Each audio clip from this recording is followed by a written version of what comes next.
Welcome to all of you Shiksha 360, and today basically we have to discuss chapter number 17, chapter number 7, factoring, forfeiting, and off balance sheet items. Clear? Factoring, forfeiting, and off balance sheet items. Clear?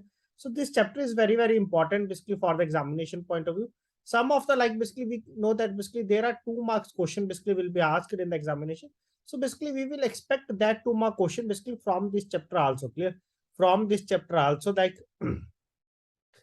we will expect basically 2 mark question. Clear? On the basis of the factoring or on the forfeiting. Clear? Basically we will expect 2 mark question also. Clear? So let's start our discussion. So first of all, basically we have to discuss regarding the factoring and what are their types and what is the meaning and what are the advantages. Clear? So in simple language, basically if I will tell you like what is factoring.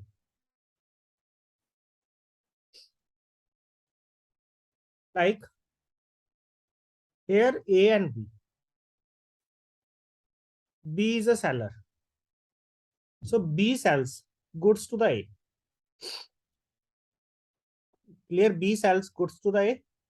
So basically A says to B that, or basically there is that after 3 months, A will give the payment. Clear? A will give the payment that is after 3 months. But B requires the payment immediately. So B will go to the C. Here C basically we will consider as a factor. That I have to receive the payment basically from A after 3 months. So I have to receive basically we can say that 1 crore. So I here offer you basically that is just you can offer me 95 lakh or as per your criteria, clear? Or basically as per their criteria, clear? Basically how much percentage basically they will take, clear? And give me the payment now, clear? Give me the payment now, clear? So that is basically, it is a service, clear? It is a service that they will give the payment and after 3 months, they will get the complete payment, clear? Basically they will get the complete payment basically from the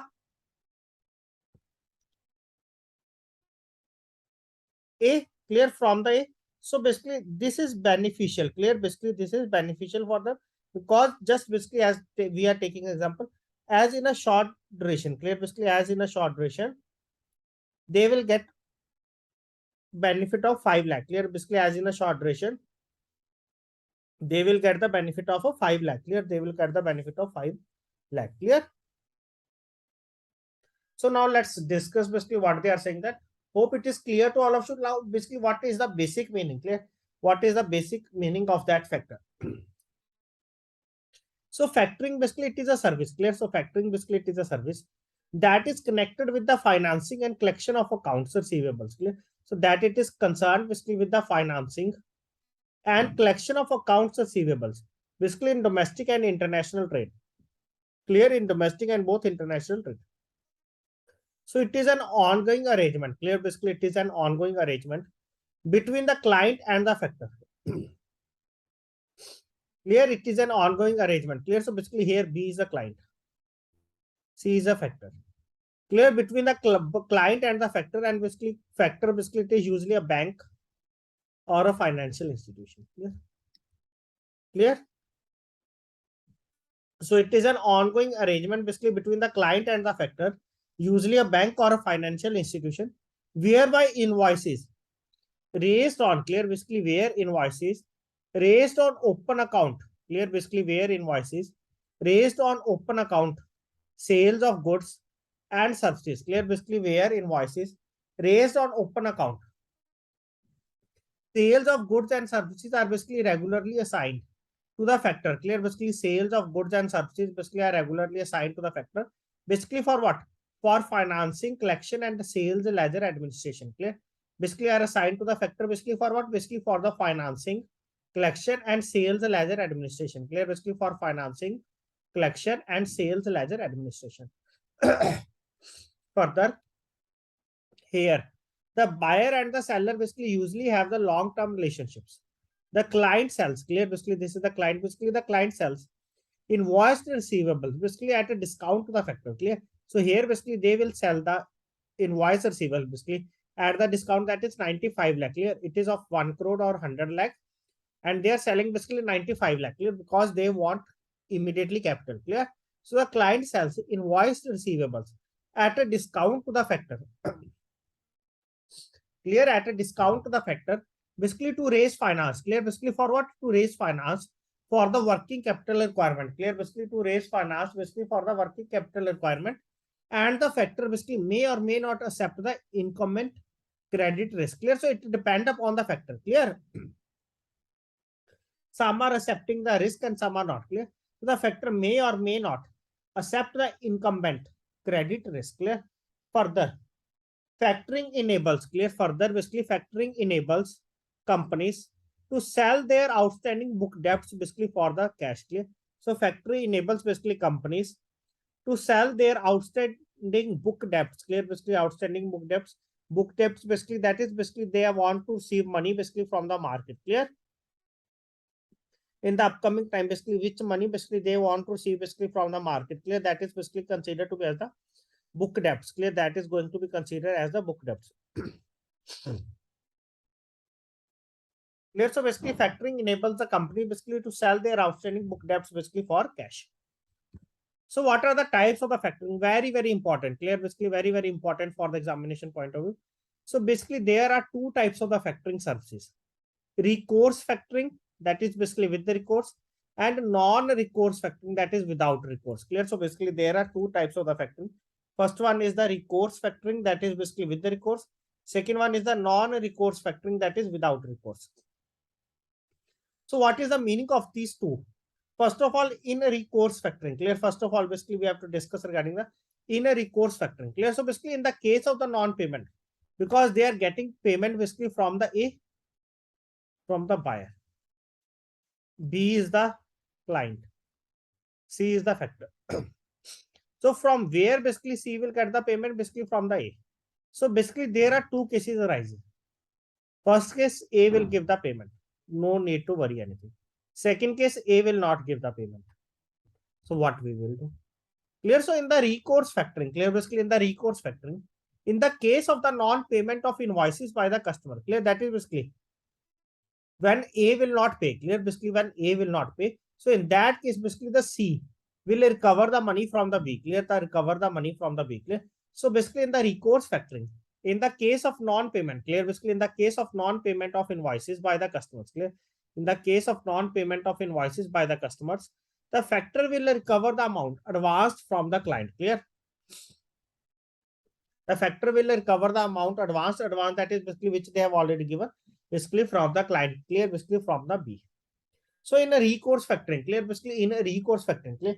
In a non-recourse factoring, clear? Basically in non-recourse factoring, that is the factor provides basically both finance and the credit production, clear? Basically the factor provides basically both finance and the credit production, clear? Basically in case of non-payment of invoices by the customer, the factor will bear the risk of bad debts, clear? So in that case,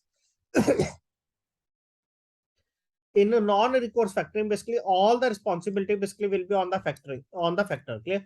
All the responsibility basically will lie on the factor to recover the money, clear? All the thing basically will be depend upon the factor, clear? As in that basically there is nothing any connectivity basically with respect to the client, clear? There is nothing any connectivity basically with respect to the client in the case of non-recourse factoring, clear? So please tell fast. It is clear to all of you regarding the recourse factoring and the non-recourse factoring. Please respond fast if anyone has any doubt, any query regarding that.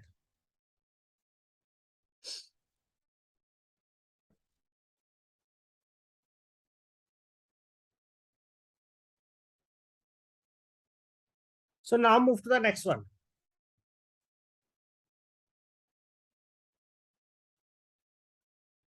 So the factor basically operates, clear? So basically the factor basically operates by buying from the selling company their invoice debits.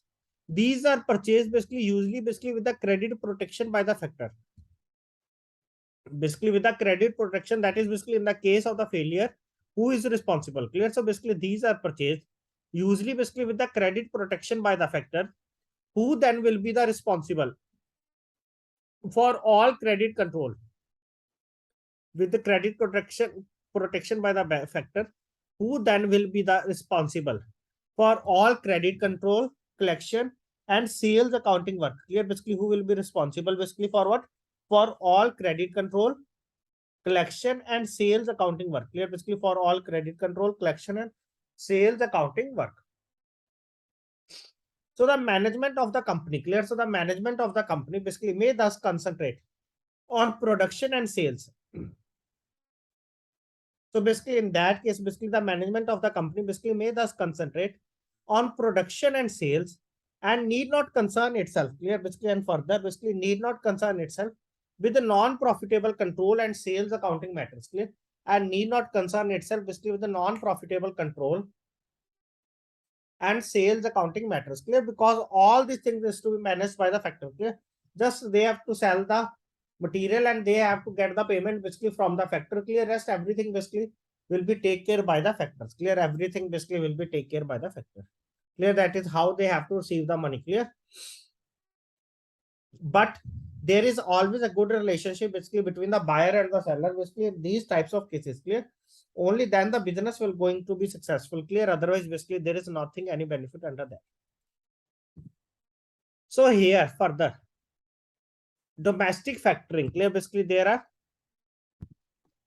types, that is domestic factoring. Second one is the international factoring, clear? International factoring, clear? So let's discuss regarding both, clear?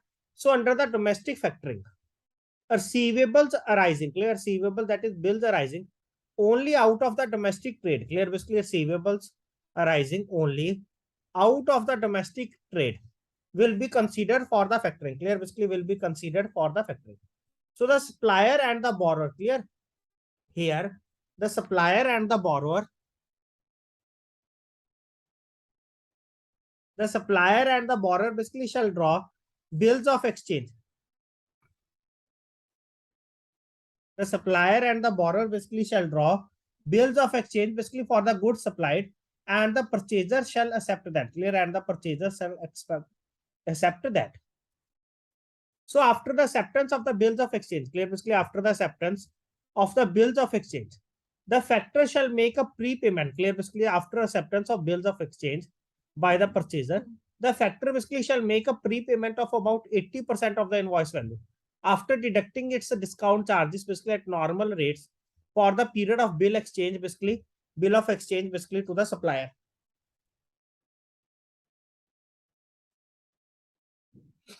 Clear? So according to the time period, clear? According to the time period, basically they will deduct their charges, clear? Basically according to the time period, basically they will deduct their charges, clear? So basically 80% now they have already paid, clear? Now next 20% basically when it is going to be payable, clear? Basically they are deducting their charges, clear? So the balance payment, that is 20% of the invoice value, shall be made after collecting the payment, clear? The balance payment, that is 20% of the invoice value, shall be made after collecting the payment, clear? Basically after collecting the payment basically from the purchaser, okay? Shall be made basically after collecting the payment basically from the purchaser.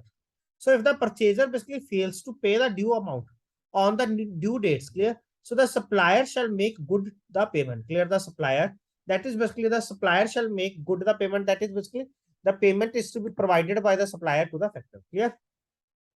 So the borrower's supplier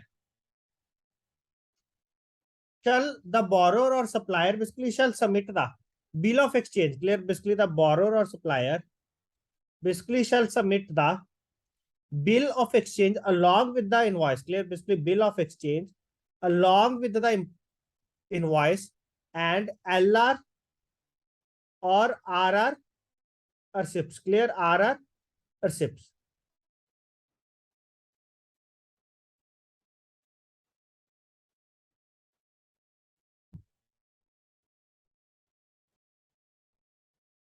Okay, along with the LR, that is, can anyone tell? Lorry receipt. Like there is one GR, goods receipt.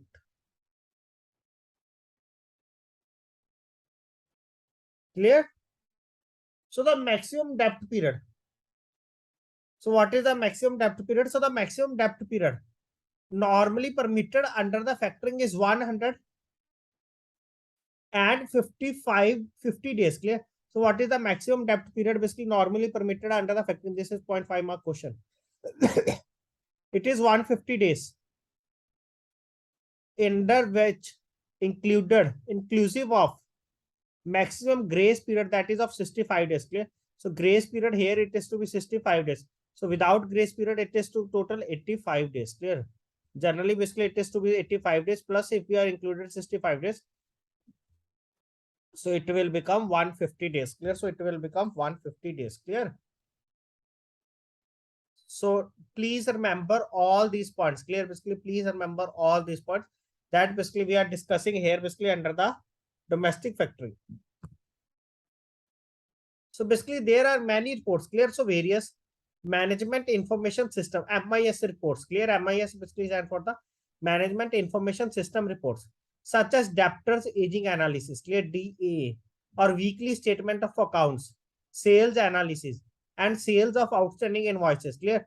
So basically, there are various management information system reports such as debtors aging analysis, weekly statement of accounts, sales analysis, and statement of outstanding invoices. Clear? And statement of outstanding invoices are given to the seller. Basically by the factor.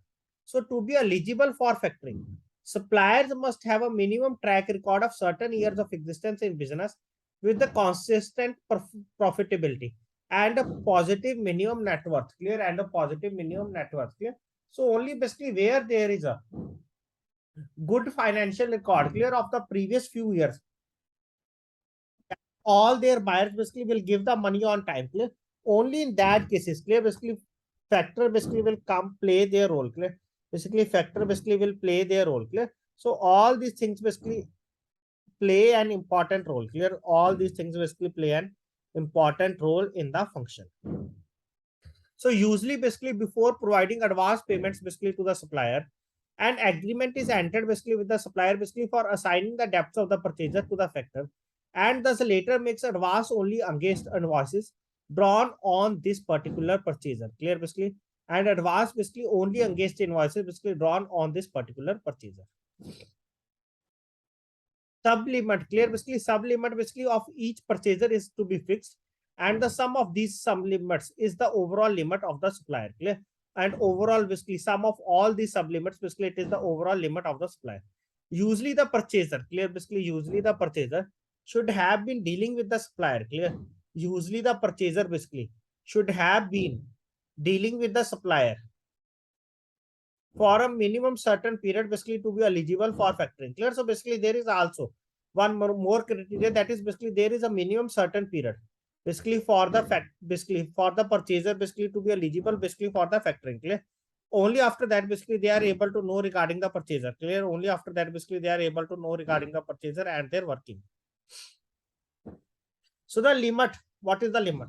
So the limit for factoring basically is usually fixed on the basis of the projected receivables. So basically how much basically you are going to receive the money, clear, on the basis of the projected receivables and credit sales of the company. Clear? Basically and credit sales of the company, and deducting existing bills or book debits limits. Clear? Enjoyed by the company basically from their bank. Clear? So the limit basically for factoring basically it is usually, just you have to remember that basically it is usually fixed on the basis of the projected receivables. Is usually fixed basically on the basis of the projected receivables basically on credit sales of the company, and deducting, clear, basically, and what we have to deduct, and basically deducting existing bills or book debts limits. Clear? And deducting basically existing bills or book debts limits enjoyed by the company. Clear? Basically enjoyed by the company basically from their bank. Clear? Enjoyed by the company basically from their bank.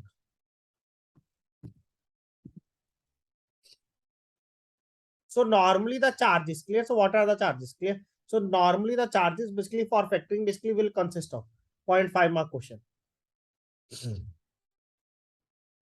Clear. So finance charge basically for purchase of receivables. Clear. Finance charge basically for purchase of receivables. The finance charge basically moves in tandem basically with the market interest rates, and it is determined basically on the basis of the credit rating. Clear? On the basis of the credit rating. Clear?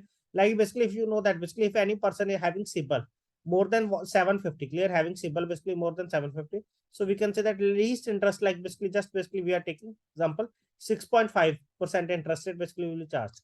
If there is any limit basically between 700 to 750, so in that basically 7.5%. Less than 700, 650 to 700, so we can say that 8.5. Clear? So in this way basically as the credit rating of the person basically is going to deteriorate. So the interest charge, basically the interest basically which we are going to charge basically from the customer is going to increase. Clear? Is going to increase. Clear? So finance charge basically for the purchase of receivables.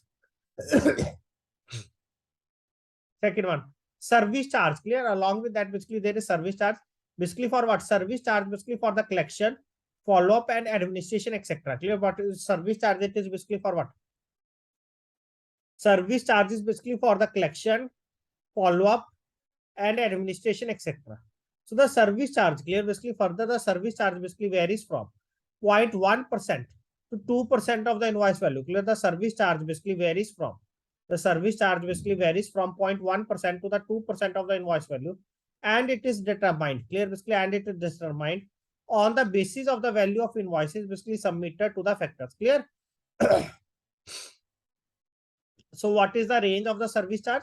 So the service charge basically varies from 0.1% to the 2% of the invoice value, and it is determined, clear, basically, and it is determined on the basis of the value of invoices, clear, and it is determined on the basis of the value of invoices basically submitted to the factor, clear, on the basis of the value of the invoices basically submitted to the factor. So that is the discussion of the domestic factoring. Now, next one, that is the international factoring. Clear? Now, next one, basically, which we have to discuss it, that is the international factoring. Clear? So, basically, in the international factoring, basically, there are usually two factors. Clear? In the international factoring, basically, there are usually two factors. First one is the export factor. Clear? The export factor looks at financing the exporter. Clear? The export factor basically looks at financing the exporter and sales administration. Clear? Basically, the export factor looks at financing the exporter and sales administration. That is basically presenting invoices at the right time and collecting payment basically being the key task. Clear? So basically that is presenting invoices at the right time and collection of the payments basically being the key task. Second one, this is the import factor, export factor. Second one is the import factor. The import factor basically it is interested. Clear? The import factor basically it is interested in evaluating the buyers. Clear? The import factor basically is interested in evaluating the buyers, collecting the money on time at the same time, ensuring that he is protected against default. Clear? That ensuring that he is protected against default. Clear? So that is export factor, import factor. Clear? Export factor, that is looks at financing the exporter and sales administration. Clear? The import factor basically it is interested in evaluating the buyers, collecting the money at the same time, ensuring that he is protected basically against the default. Clear? So international factoring, clear, basically international factoring basically encompasses all the four surfaces. Clear? Basically international factoring basically encompasses all the four surfaces. That is, first one is prepayment, second one is sales, third one is ledger administration, fourth one is credit protection and collections. Clear? So international factoring basically encompasses all the four surfaces. First one here, that is the prepayment, second one is the sales, third one is the sales ledger administration, third one is the credit protection, fourth one is the collection. Clear? And collection. Clear? And collection. Clear? So let us understand. Clear? So now basically we have to understand, let us understand the important steps involved in the international factoring. Clear? Involved in the international factoring. So here basically there are two factors, export and import. Clear? So let's understand what is the importance and how it plays. So the importer, clear, that importer basically who is going to buy, places the order basically for the purchase of goods basically with the exporter, that is seller. The exporter requests the export factor. Clear? The exporter basically requests the export factor for limit approval basically on the importer. Clear? So the exporter basically, the seller basically requests the factor, that is export factor basically for limit approval basically on the importer. So the export factor basically in turn forward this request. Clear? So basically there is another factor basically in the country of the importer. Clear? So basically they will send the request basically to the import factor in the importer's country. Clear? So basically the export factor basically in turn forward this request. Clear? In turn basically forward this request basically to an importer factor in the importer's country. Clear? To an import factor in the importer's country. So the import factor, clear, further basically the import factor evaluates the importer. Clear? The import factor, clear, because they are both in the same country. So the import factor basically evaluates the importer and conveys its approval basically to the export factor, who in turn basically conveys commencement of the factoring arrangement to the exporter. Clear? So I think all of you are now able to understand basically how the function goes. Clear? So the import factor basically evaluates the importer and conveys its approval basically to the export factor, who in turn basically conveys commencement of the factoring arrangement basically to the exporter. So the exporter, clear, basically on every side, basically when they are getting the confirmation, positive confirmation. So in the end, basically the exporter basically supplies the goods to the importer. Clear. So in the end, basically the exporter basically supplies the goods. Clear. The importer basically supplies the goods basically to the exporter. Sorry. The exporter basically delivers the goods to the importer. So the exporter basically produces the documents to the export factor. Clear. Along with that, basically they are producing the documents basically to the export factor, basically for the factoring purpose. So the export factor, they are giving funds basically to the exporter. Clear.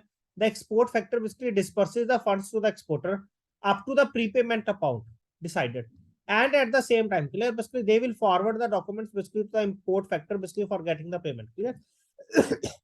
So here the export factor basically disperses the funds to the exporter basically up to the prepayment amount decided, and at the same time, clear, basically, and at the same time forwards the document basically to the import factor. Clear. To the import factor. The importer basically on the due date of the invoice. Clear. The importer basically, that is on the due date of the invoice, basically pays the import factor, who in turn, clear, basically who in turn basically remits this payment to the export factor. Clear.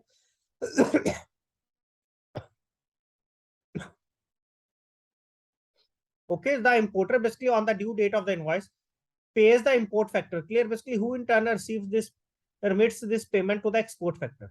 Further, the export factor basically applies the received payments. Clear.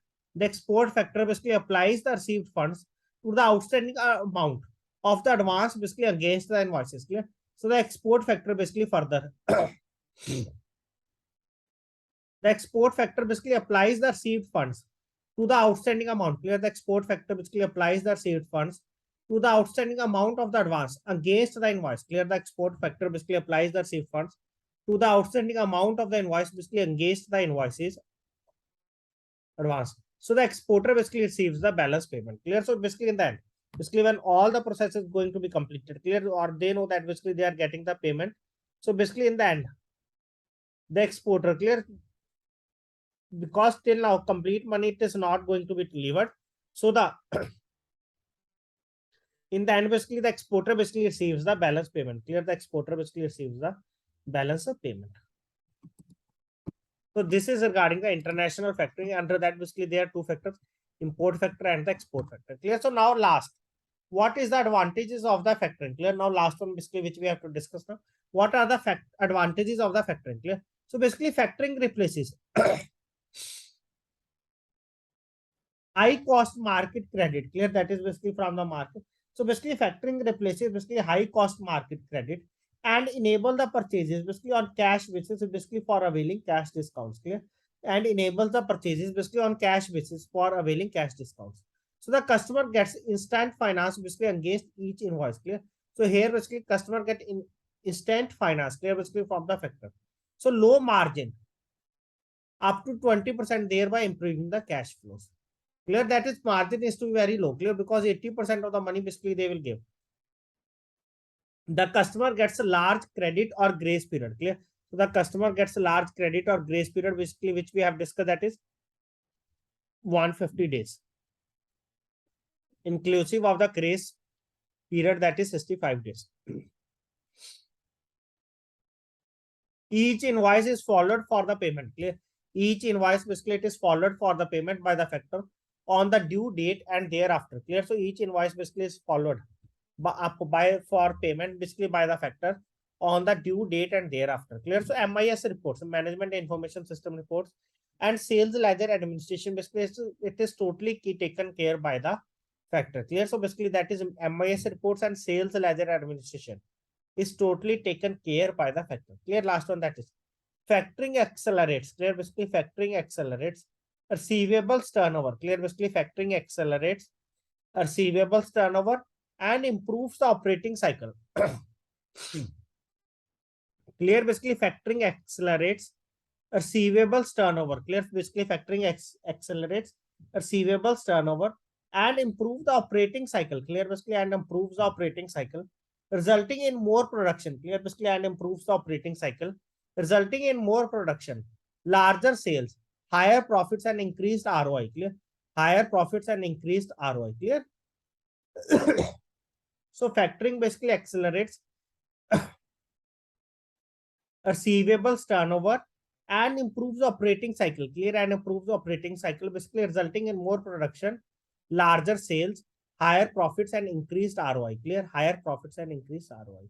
So please tell fast up to this much point. It is clear to all of you or any doubt? Hope all of you are now able to understand regarding the factoring, and definitely you will get basically one question basically from the factoring. Clear? Basically one or two question basically from the factoring. Clear? Or we can say that basically one question from the factoring and one from the forfeiting and one from the off balance sheet items. Clear? So all are very, very important. Clear? So please tell fast if you have any doubt and query up to this much point. So in the next session, basically we will discuss regarding the forfeiting services and process and off balance sheet items. Clear? And off balance sheet items. Clear? So thanks to all of you for joining this session.